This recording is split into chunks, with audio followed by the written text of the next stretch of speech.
has an opportunity to build a culture that is very different than what we are suffering through right now. Not by pretending differences don't matter, but by embracing our differences and having those hard conversations. I think we need more moral clarity right now. I hear all the time that words are violence. Words are not violence. Violence is violence.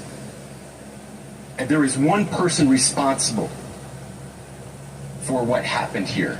And that person is now in custody and will be charged soon and will be held accountable.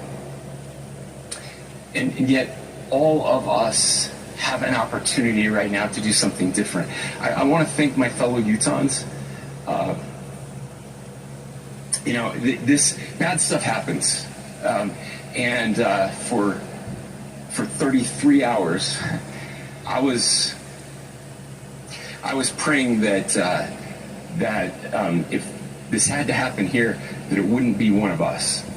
That somebody drove from another state, somebody came from another country.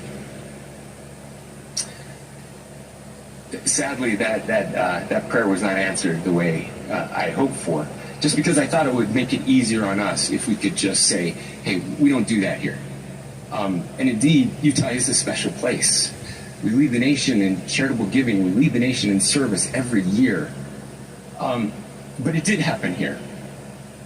And it was one of us. But I want you to look at how Utahns reacted the last two nights. There was no rioting. There was no looting. There were no cars set on fire. There was no violence. There were vigils and prayers. Yes. And people coming together. That's what we need. Humanity. And that, ladies and gentlemen, I believe is the answer to this. We can return exactly violence what Charlie with was trying to do. Violence. We can return hate with hate. And that's the problem with political violence, is it metastasizes. Just don't let it control you. We can always point the finger at the other side. And at some point, we have to find an off-ramp, or it's going to get much, much worse. But see, these are choices that we can make.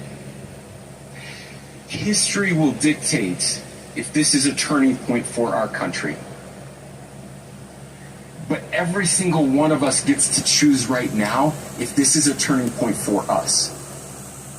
We get to make decisions. We have our agency. You have the freedom to make your own choices and change your life. I desperately call on every American